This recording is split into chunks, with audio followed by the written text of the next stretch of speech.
everything.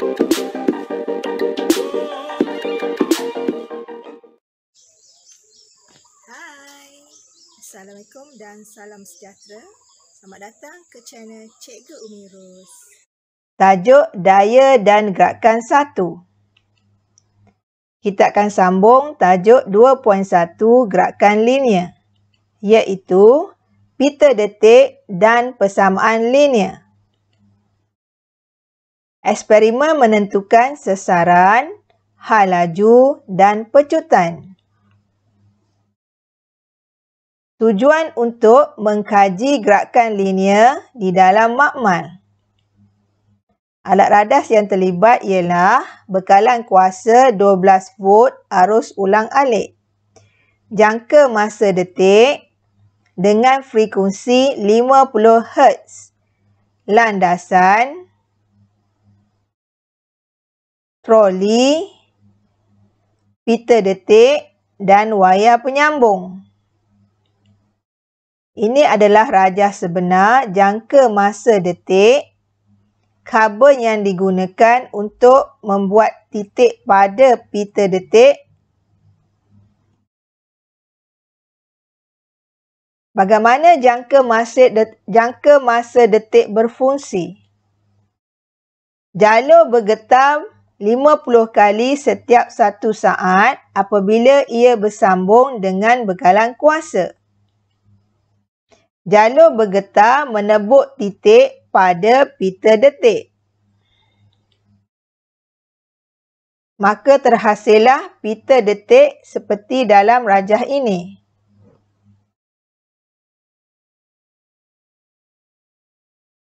Pita detik. Ini adalah rajah keratan pita detik. Pita detik merekod sasaran objek bergerak dan juga masa yang diambil. Jalur berdetik 51 titik pada pita detik setiap 1 saat. Sela masa antara 2 titik berturutan dikenali sebagai 1 detik. Anda boleh lihat rajah ini di mana kedudukan 1 detik, iaitu antara titik pertama dengan titik kedua.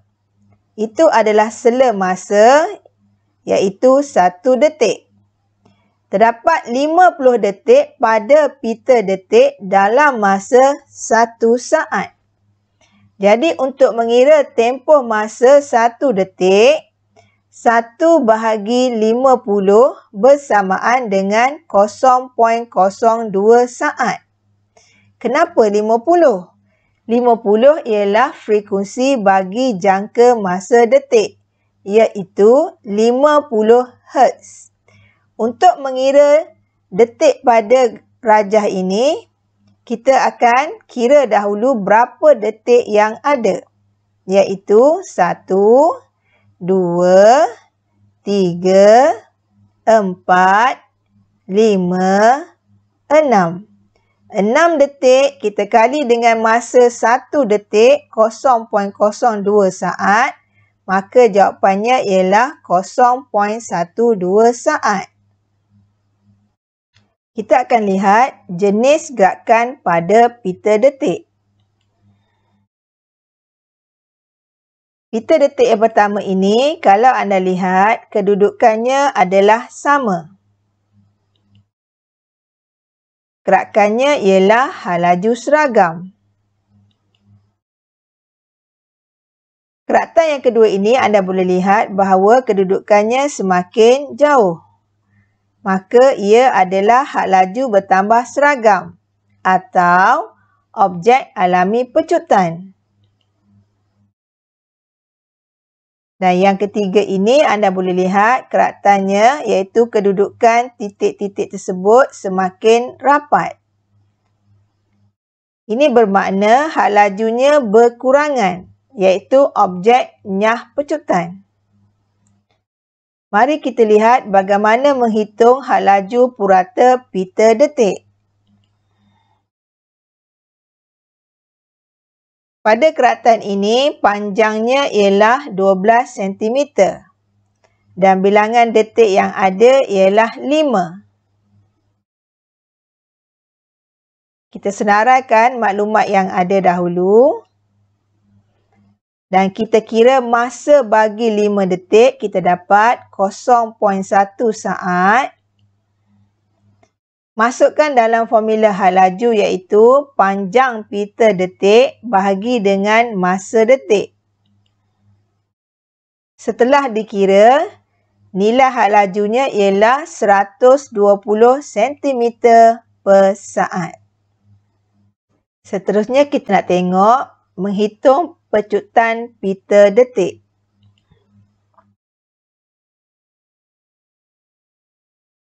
Untuk menghitung pecutan pita detik, kita kena kira dulu hal laju awalnya.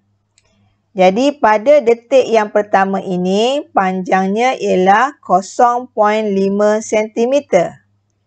Dan pada detik yang terakhir, panjangnya ialah 2.7 cm.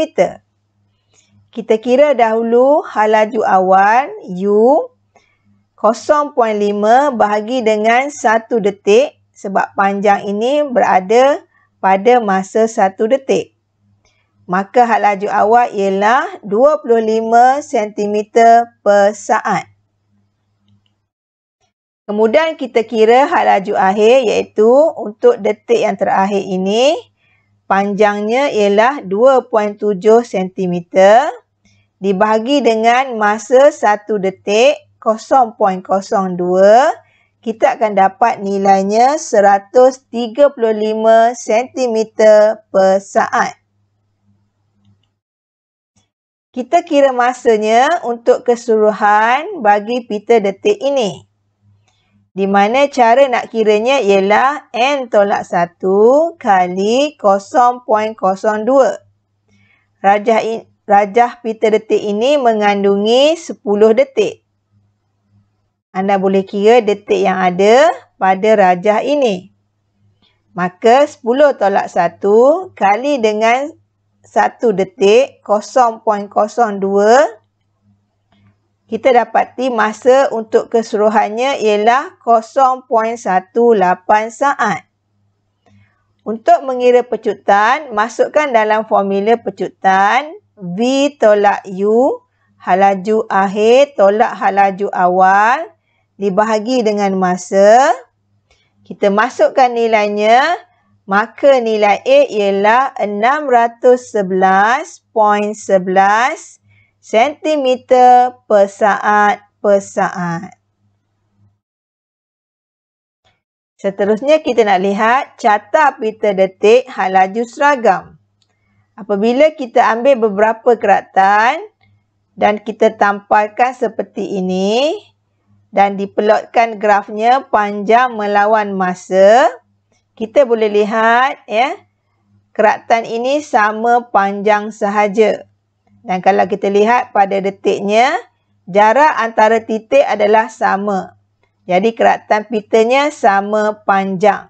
Jadi ini adalah untuk hal laju seragam. Untuk pecutan seragam, kita boleh lihat jarak antara titik bertambah secara seragam. Apa maksud jarak antara titik bertambah secara seragam?